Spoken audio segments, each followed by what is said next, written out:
If I had a nickel for every person who told me I would love to do that, I would be rich. I'm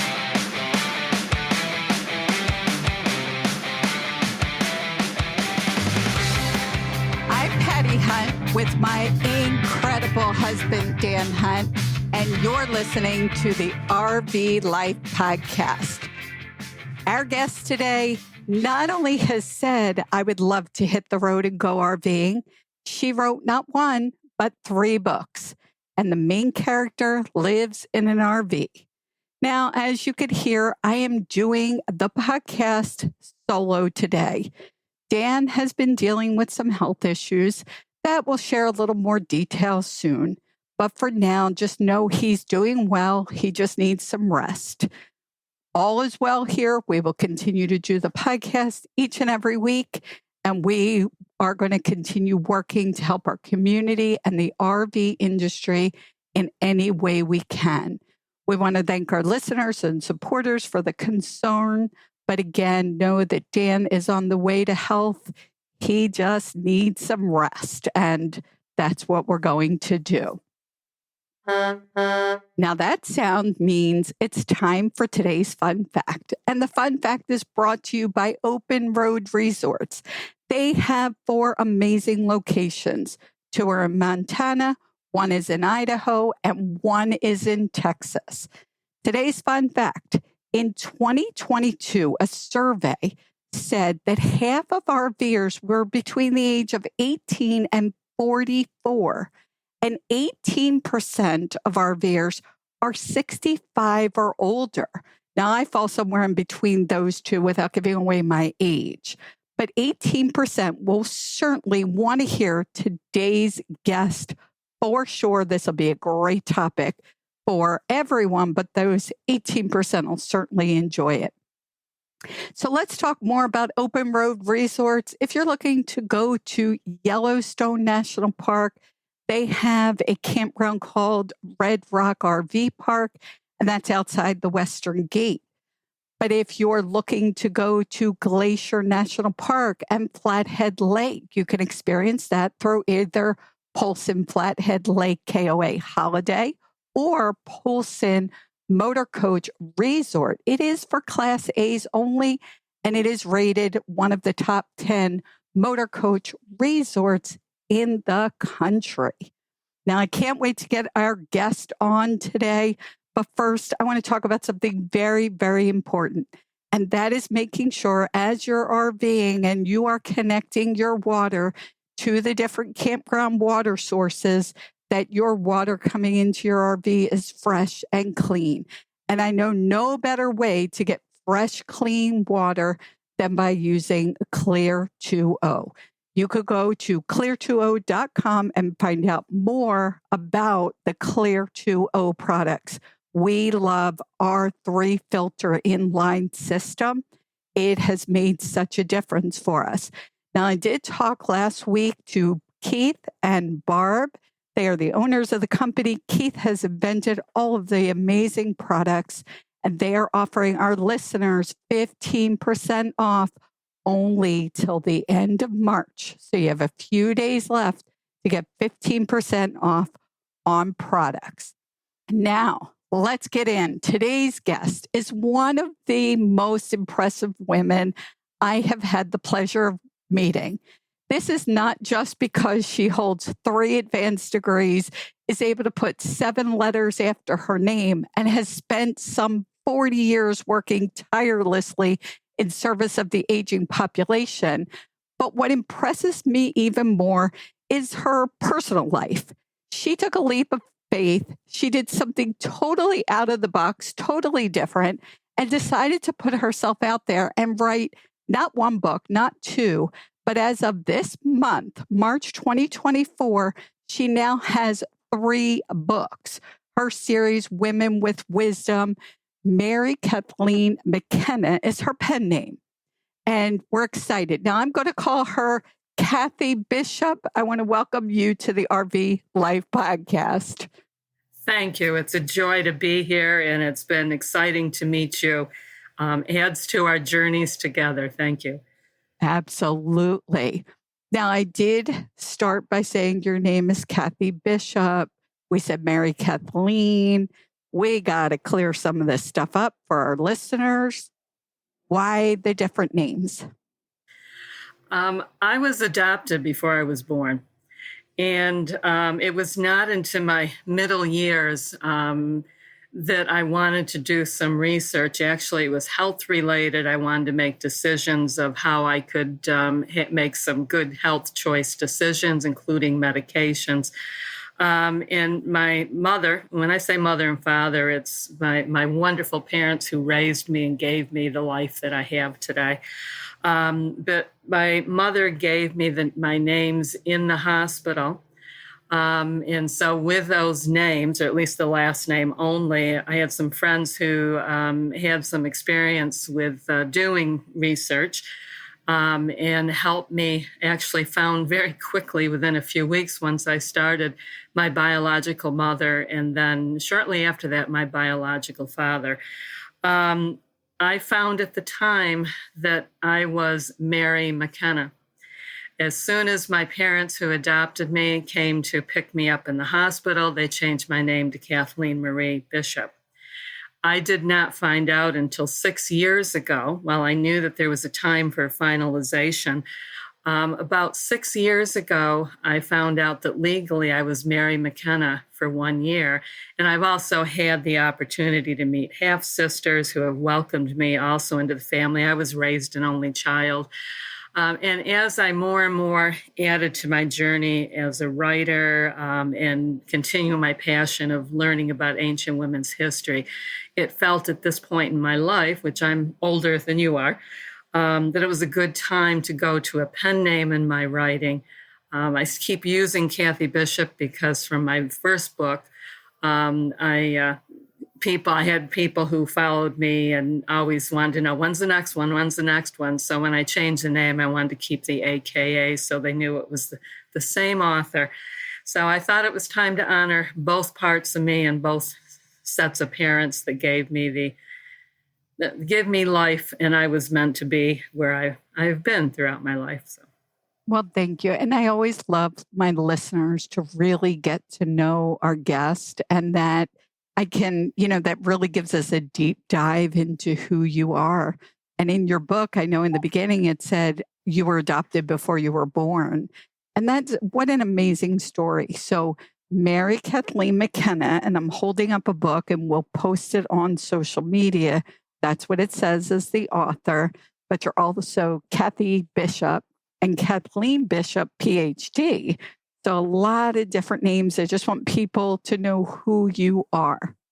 But let's dive in. So you've worked tirelessly with the aging population. And that in itself is an incredible journey to have done that. First of all, what led you to that kind of work? Well, I actually started out as a special education teacher. In my career, I was laid off from the teaching, but in the same very large state organization, was hired back first as an ICF program manager and then into staff development and training, where I really found my love of what I wanted to be doing. And the director of this very large agency came to me and said, there is a program on aging and healthy aging. It's a week-long program. We'd like you to go and come back and tell us what we need to know. Now, understand the people with disabilities, especially who lived in institutions, weren't expected to live much past their 20s or 30s. Fell in love with the topic of aging. Was asked at the University of Rochester School of Medicine and Dentistry in upstate New York to come and sit on a board to advise them how to develop a program on aging and disabilities. Again, fell in love with the topic, was often asked to go out and present and work with a team, and decided to go back to school for my PhD. Not because, well, I love school, I love learning, so it was an opportunity to go in a whole new direction. And a whole life, I've been able to travel nationally, internationally. I have been fortunate to have a niche in a world there's very little expertise. So I'm about 1 in 100 that has the expertise, and it's given me opportunities I never expected. And They are incredible. I was a teacher myself, and I worked a lot with special education students, and I love that. But let's be real, it is a challenging place to be. After 20 years, I left. I decided to take a very early retirement, um, working with the aging, especially with disabilities, another very challenging. It takes a certain kind of person to work with people like that. So I'm honored to have you on and to know you because, yes, there is a special person there. But then where did this idea of writing a book come from? How'd that happen? I've always been a reader. I've always been a writer. As I go back and go through old papers to try to throw them away, I'll find things I've written, and I sound like the same person then that I am now. And it also is connected to, at the time I was searching for my parents, I also was becoming involved in Matilda Jocelyn Gage Foundation, for example. Matilda was the third son to Susan B. Anthony and Elizabeth Cady Stanton. And I'm fortunate to count as a friend Dr. Sally Rosh Wagner, who was the person who did very first PhD in women's studies in the country. And so she and I became close friends, but even more, I felt connected to Matilda Jocelyn Gage. And there were some personal writings I was able to see and realize that she was writing about history I knew nothing about. So I thought I need to help restore women's history, kind of a legacy going back to Matilda Jocelyn Gage, who is back in what we consider in the U.S., the first suffrage movement. So I started doing some research, thinking it'll take me about as long as it takes me to find my parents, to find the written history.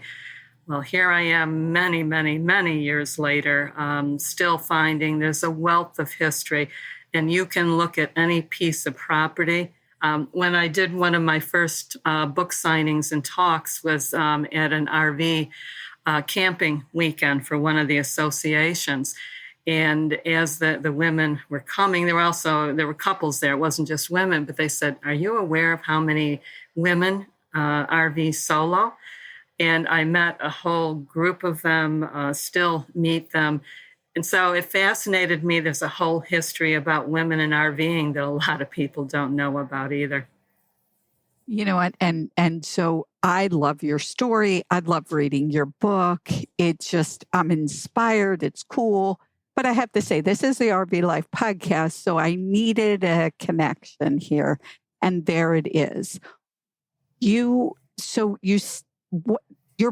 book goes into the fact that the main character was an RVer. I don't want to give the whole thing away. I'm going to let you kind of add that in. What made you decide to talk about RVing, and then we're going to talk about your journey into RVing yourself, because you are an RVer. And I have to add, I am not a woman who RVs alone. It was all of this has also been with the support and the enjoyment of my husband with me, doing the RVing together. And it's been something that has brought us even closer together over the many years. And we'll be 39 years we've been married this summer coming up. Wow. Congratulations. I got to congratulate you on that one. Thank you. I knew I wanted to write a book. I always come up with titles first. At that point, I wasn't thinking of a series at that point. It's grown into that, of course. But so Women Whistling Up the South Wind is really connected to the history of women. Sailors were afraid of women who whistled, and so it was bad luck to have them on board. And they felt that women whistled up a storm and did that intentionally and had the power to do it. And so my first literally a storm, though, like literally a rainstorm. Storms. Okay, yes. Okay. I just want to be clear. Yes, go ahead. No, literally a storm. That's what sailors believed would happen. And my characters always continue to grow as I write. And they just grow more, and I learn more about them. And it's almost like they talk to me as I'm writing, especially when I'm really in a good writing mood. So my first character, Anna Marie Golding, I knew I wanted her to have been widowed. I knew this was going to be a book about loss and gains and reviving life. And I want it to be a women that everything symbolically is ancient women's history. And I wanted 3 stages of women's lives because I wanted important for women to know and any reader to know you're not alone and we can always make new connections.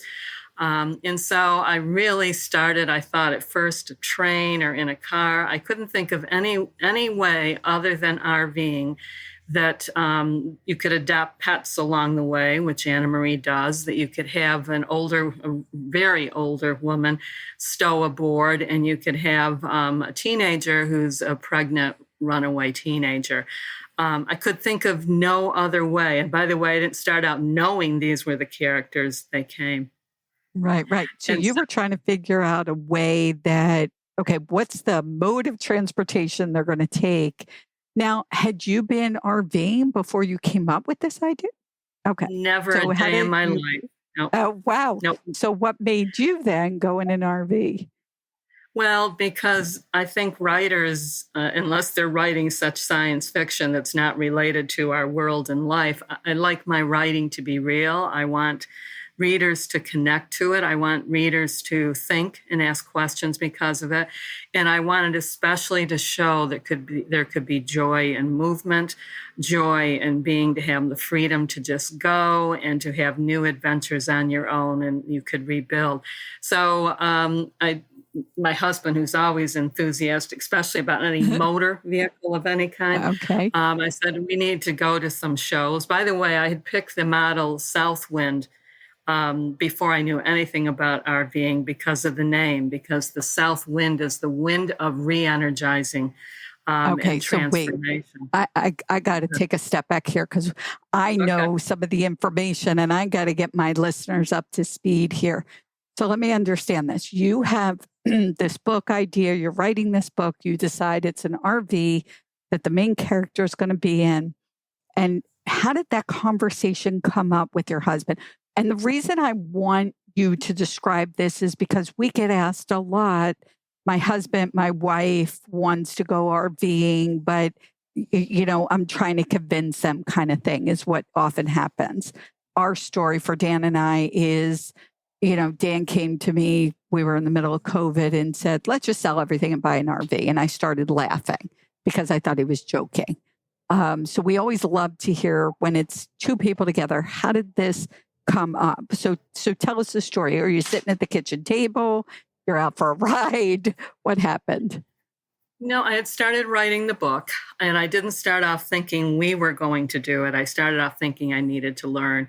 And so it was a great adventure. We live near Syracuse, New York, our primary home in upstate New York.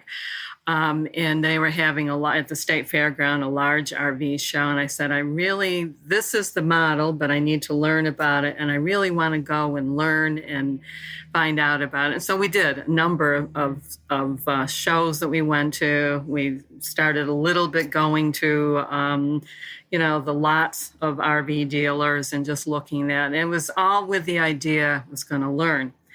And my Anna Marie Golding drives the original. She's since has a newer, actually has a brand new. Your main She's my character in your that story. continues Okay. throughout the books. Yeah. But it was in 1998 and a half Southwind that she drove, which I didn't know it at the time when I chose that age of the RV, that it is the first year, that 98 and a half, when RVs could make a 90-degree turn. Before that, they didn't turn. That's when the technology to turn in the way they do today, much easier to navigate. Wow. I did not know that. And for our listeners, Dan and I have an RV. We have a Class A diesel and it turns weird, but I did not know that. Thank you for that fun fact right there. There's a fun fact. Go ahead. And it's fun to learn all the time. Mm-hmm. So we had bought years ago, long before, both of us are failures at retirement. I do have to add, I've been a failure 3 times. I love to work and write and learn and travel and stay involved in life. And so we were looking at actually Lazy Day RV. I don't know if Mhm. I should say that or not, You but could say one that. of the That's where you bought it. largest, Okay. yep, in the country. And we were just, they were taking us around in the golf carts and leaving us in different lots. I told them I was doing research, and there sat a 1998 and a half Southwind. And this was in the very early, maybe in 2001, 2000, not sure. And we both looked at each other and said, we have to get this. This just seems to be fate. That it was in 1998 and a half. It was in great condition, less than 20,000 miles. Exactly, we didn't know a lot to know what we didn't want, but it looked to Right. us. And we're also antique dealers, which is something we started when we came together to find something to do while we were dating. We actually met skiing, and in the summertime needed to have things to do dating. And then we're too good at collecting from auctions, and so we had to become dealers. So we needed something with storage, and the 1998 and a half Southwind had wonderful storage. We didn't even realize how good it was compared to others. And so we bought it, ended up going home in an RV. We had just driven down in a car, and, To New so York. that's Home. how, Oh, yeah, to New York. We spent a few months down here in Florida because after we quit skiing, we decided we needed to be out of the snow. So that began our journey. And I do a lot first with my gerontology. And at the time, I was working at the University of Rochester, and I lived 3 hours away. So we could take the RV out, and I could have the pets and my husband and home there.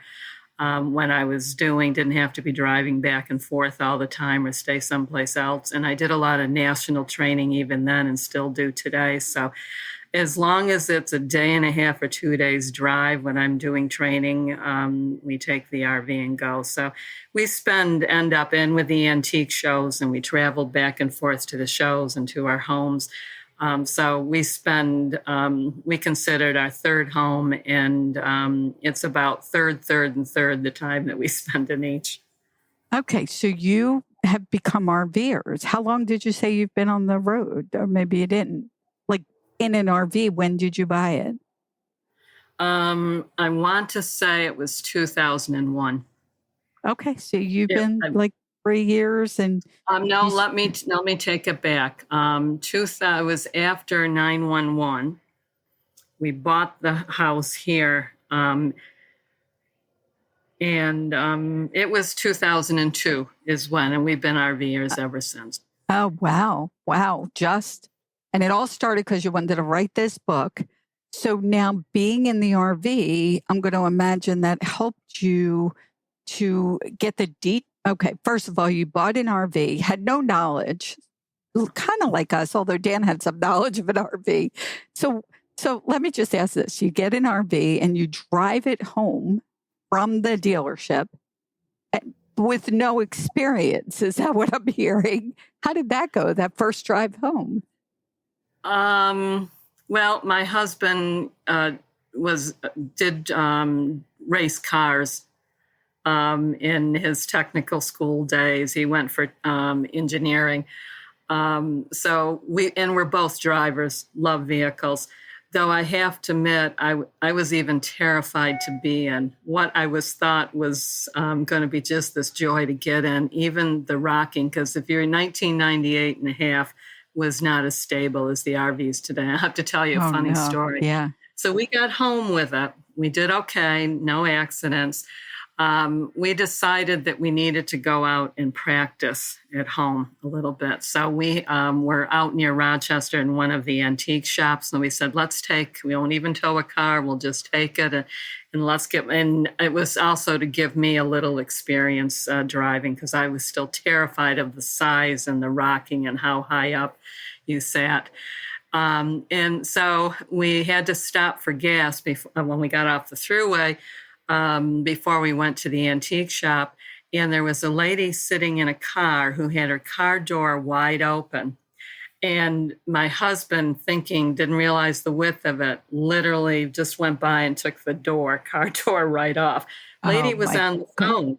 she never once stopped the entire conversation on the phone the entire time She we were just there. lost her door. An RV just knocked her door off of her car. Right. She just lost. Okay. So that's it. And this is how we're learning to drive an RV. I'm not so sure about that. And that's So what I told, yes. For our listeners, this may not be the way, but it does. And I don't want to go down this rabbit hole necessarily, but it does amaze me sometimes. Like I said, my husband's driven many different RVs. I had really been in an RV prior to our sell everything and go full time. But there are a lot of people that get in RVs and they have no idea what they're doing. So we highly recommend not doing that. Learn how to drive an RV. But this was a long time ago. So now we really didn't intend. Yeah. And actually, we called the state police, had them come. Right. I'm sure you took care of it. But I have to say, I said the same thing to the state police when he came. Very serious. And I said, we're so sorry. But ironically, we were trying to learn to be safer drivers. And this is why this happened. Wow. Not even cracked a smile. He didn't think it was funny. I mean, there was nothing. Sure. And it wasn't, but I was trying to ease the tension we felt. Yes. It's not the way to learn. And so you want to drive, and we were at that time driving slowly. I decided I did not have the courage to drive it back home from the Rochester area. So I never did get to practice on that day. Right. We did take lessons, by the way. Good. I was going to say that. Yeah. Where did you take lessons? At Lazy Days at that time, free lessons were encouraged, and they were available. I just had to get in. And so we did as soon as we came back a few months later. And at that time, we were only a couple of weeks here in Florida. That's right now. So we came back fairly soon and had lessons. So, but it was experience. Definitely. And I'm not sure if Lazy Days still does that. From what I understand, it doesn't. They don't. I know there are driving schools, and I think it's actually called driving school. I know there's a lot of companies out there, and I'll find them and put them in the show notes to help people learn not just how to drive, but, again, side note of all this, learning about your RV. So we have a 2002 Monaco Diplomat, so not much older or newer than the unit you had. And while my husband had other RVs, you're learning different things and the mistakes that you make. Let's face it, we've all made mistakes. But when we do buy our new RV, which is going to be a Newmar, we just love the Newmar RVs. We love the company.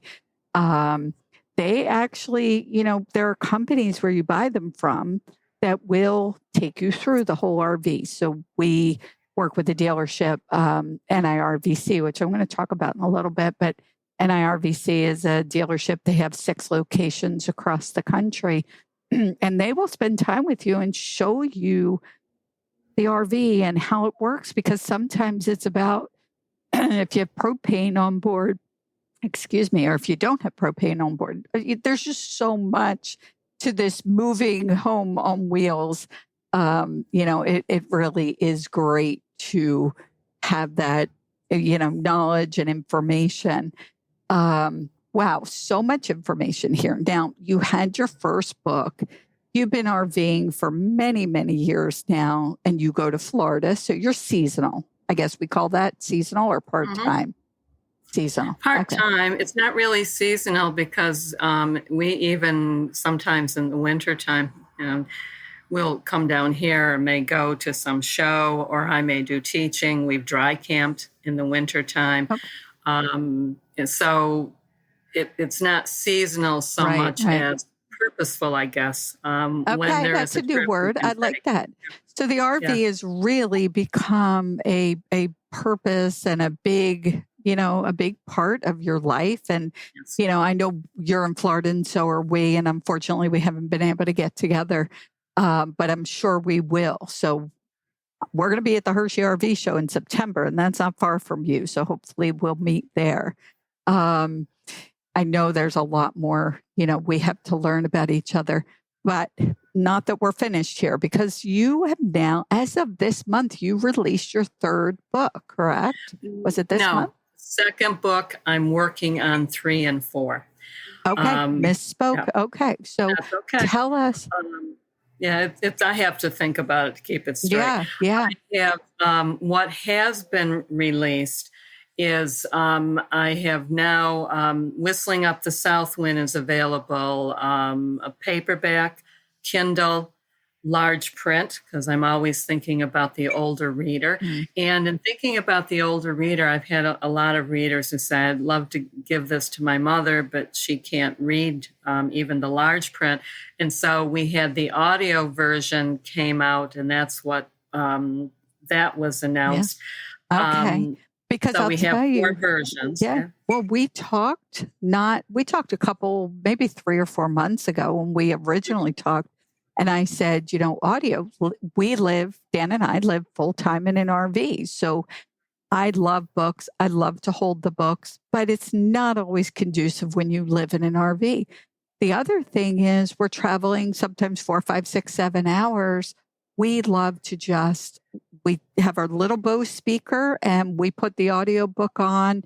And this is a perfect book for that because you don't have to think a ton. It's not like sometimes we'll listen to other things that are too technical and too much thinking, but this is a great book. So I'm glad that you were able to get that audio. We love our audiobooks. Again, I have your book in paperback, which I am really enjoying having, and it's signed and everything.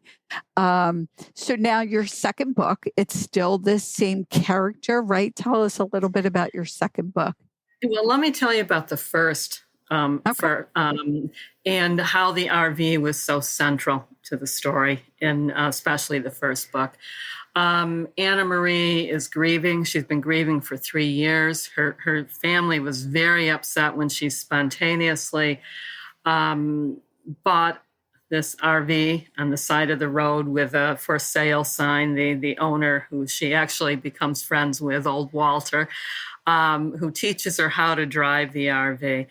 And so that's how this journey starts. But actually, the book itself it's 7 years after she's taken the journey.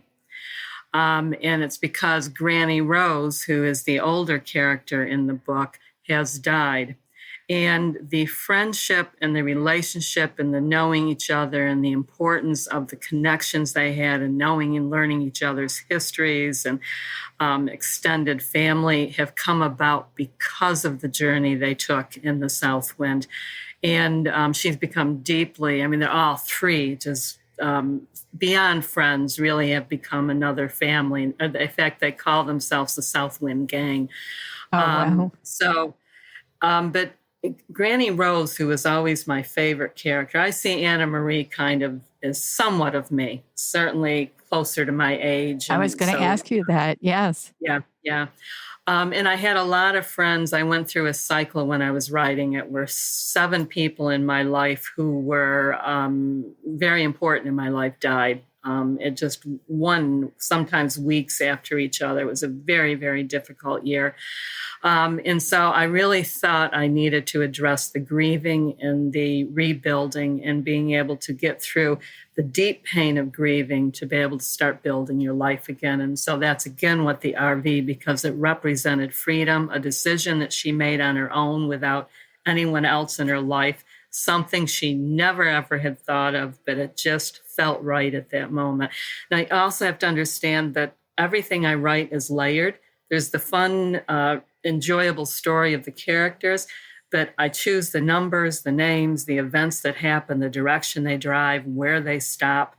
All of it is symbolic of ancient women's history. In fact, that's what I want to do in a podcast in the fall. Yeah, that sounds great. Now there is so much here and I'm loving this. And we are going to continue. I do just need to take a brief break.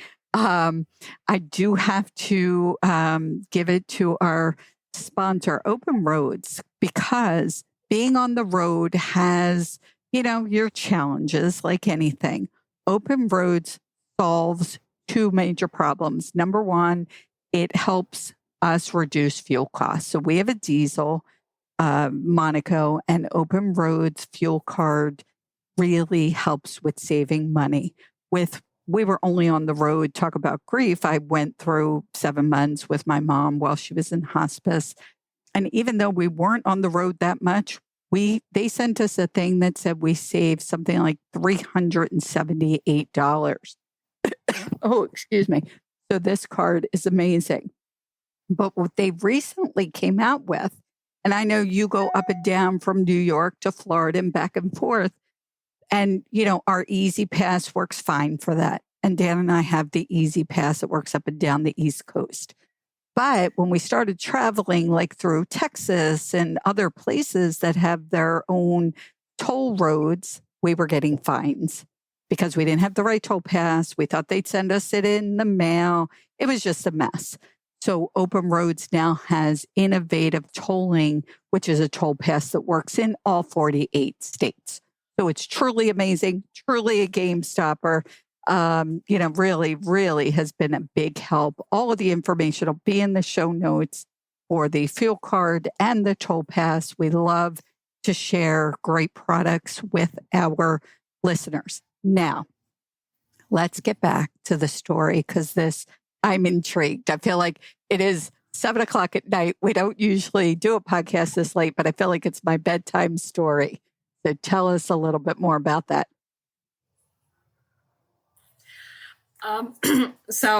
The three women come together, and in Whistling Up the South Wind, she is remembering. In fact, she wakes up in the very first page, having a dream about being in some vehicle with three women, or two other women, three of them together.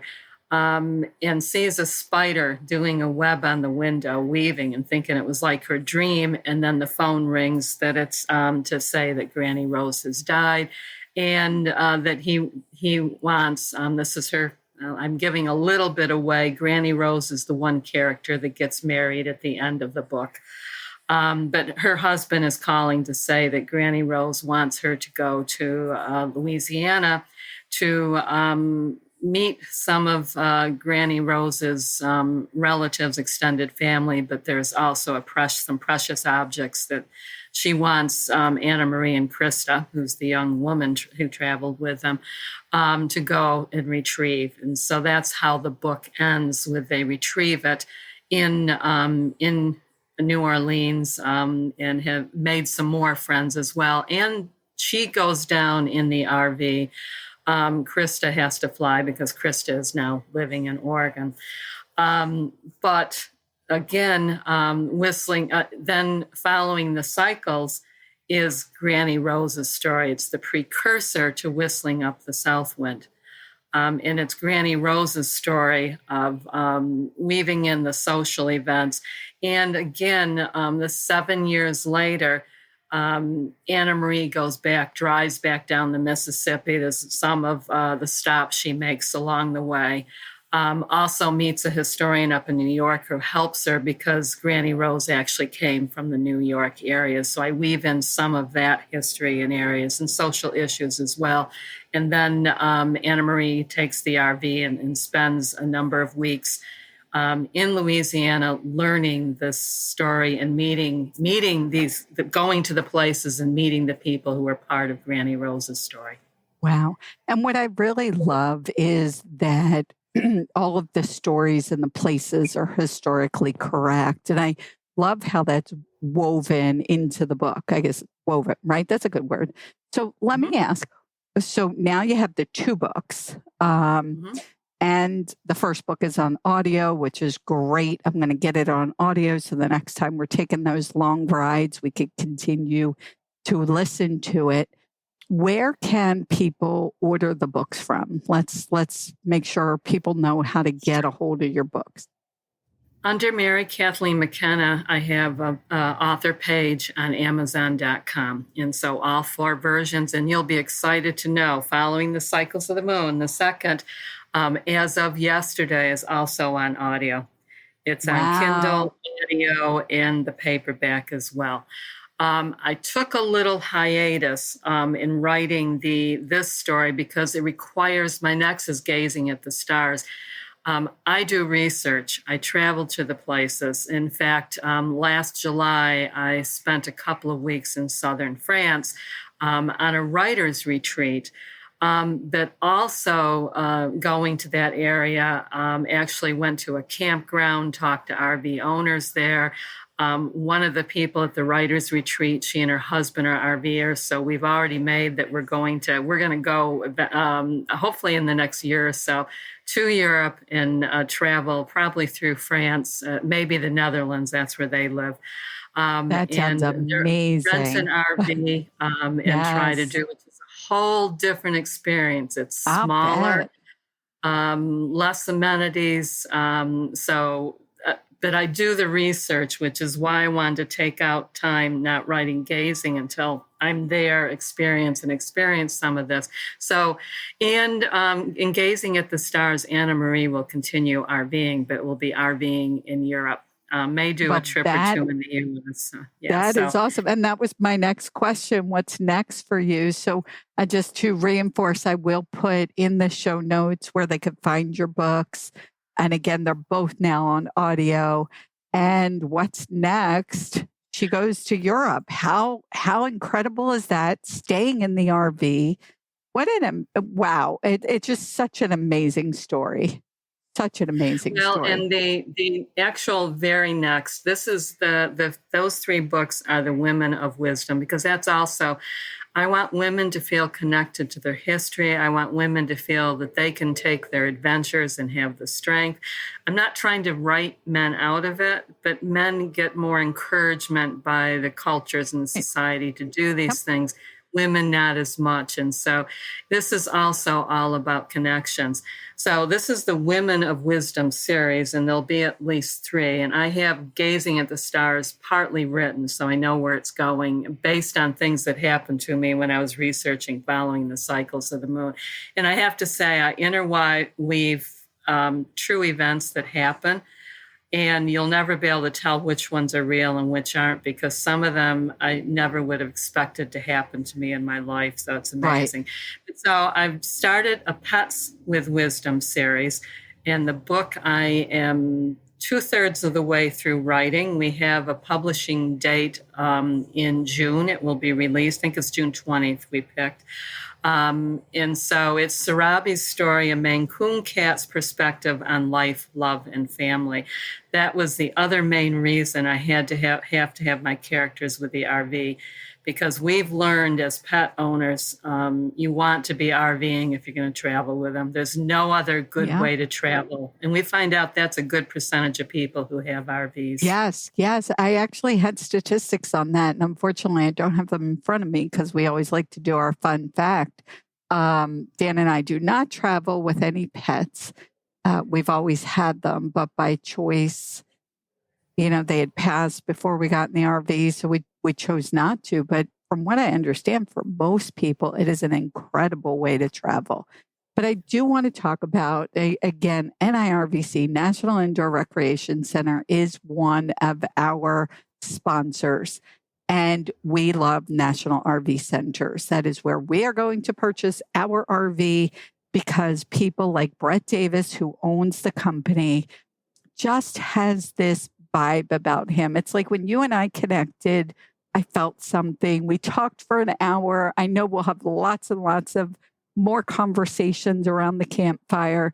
These are the kind of people Dan and I like to surround ourselves with. And NIRVC actually is always striving to be better. They just won the 2024 Newmar Platinum Service Award. And they are so deserving of it. Brett Davis and his entire team is all about how to improve the industry. So well-deserved platinum award there from Newmar. Now, the Southwind, I found out, I had to look this up, is actually a Fleetwood, which, as you said, you bought yours from Lazy Days, but they can be purchased from NIRVC.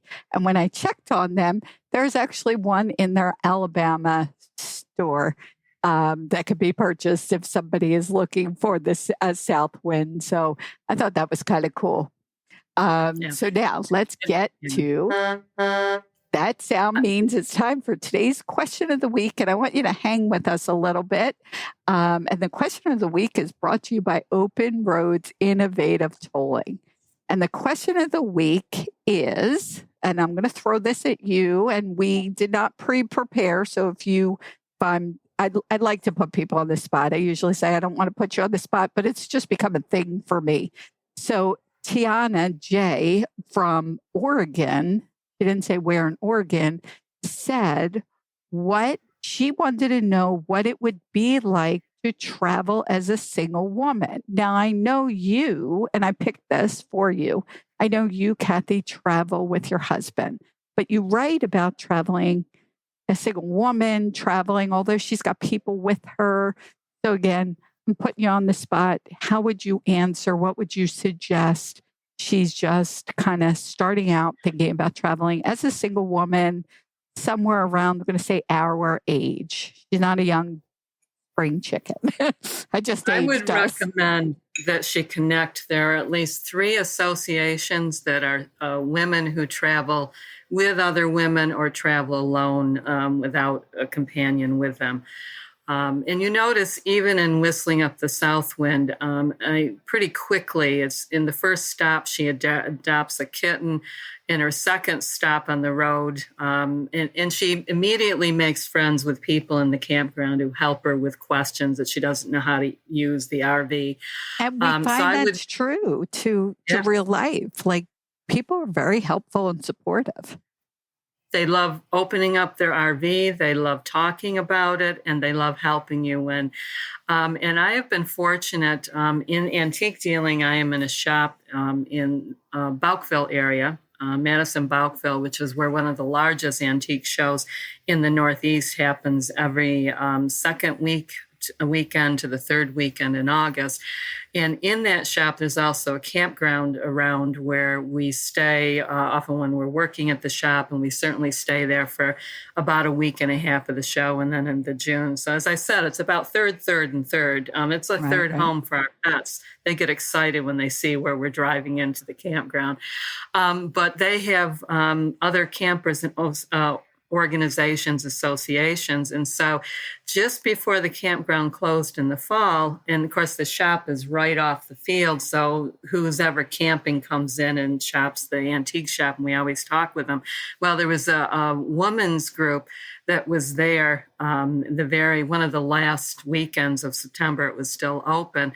And they also were women who traveled with classic, the really old, and redo them, and they're unbelievably beautiful.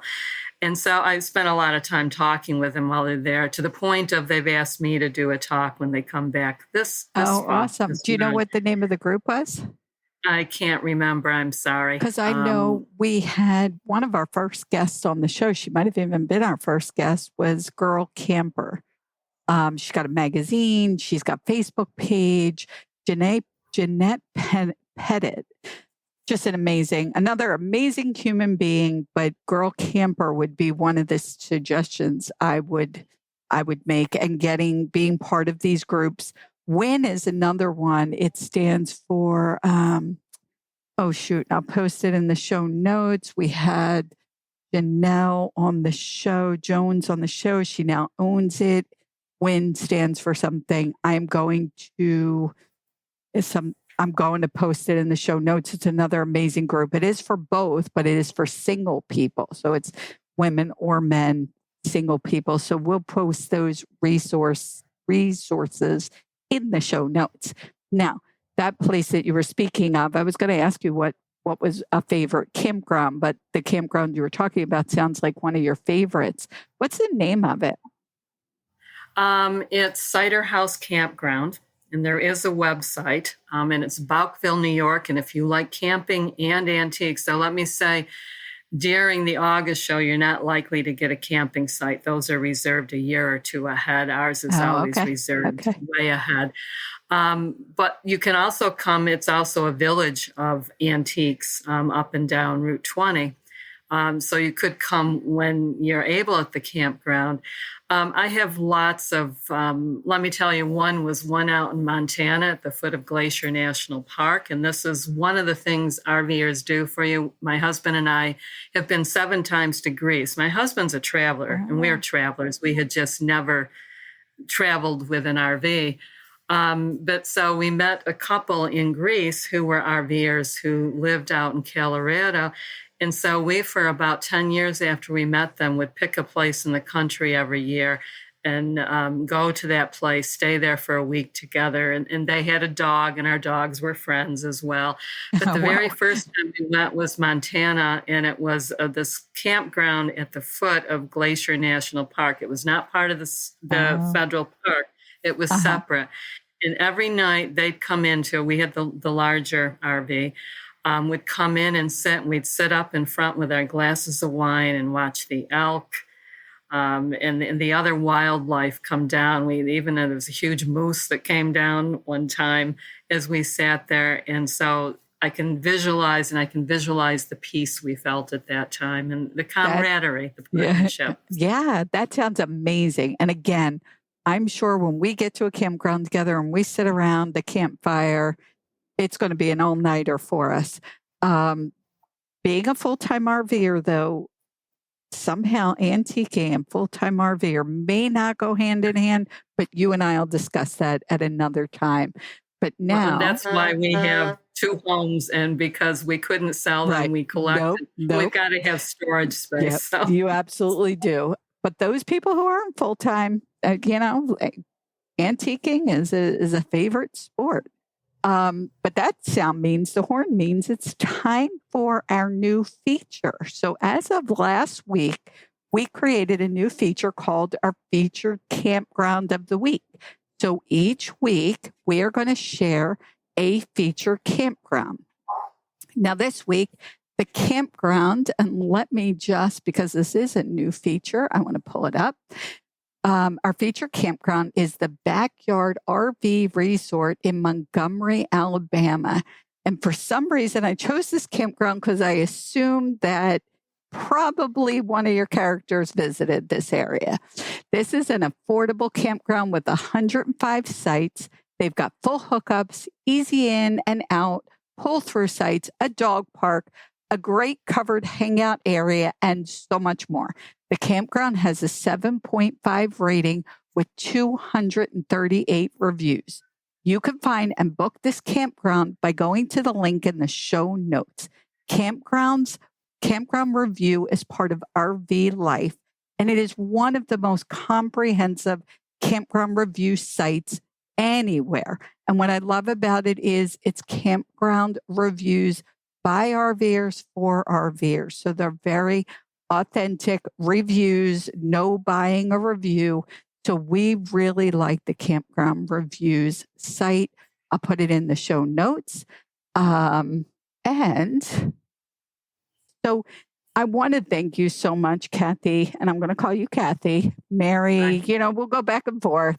I want to thank you so much for being on the show, for your contribution to our special ed community, our aging community, and to bringing a whole world to people.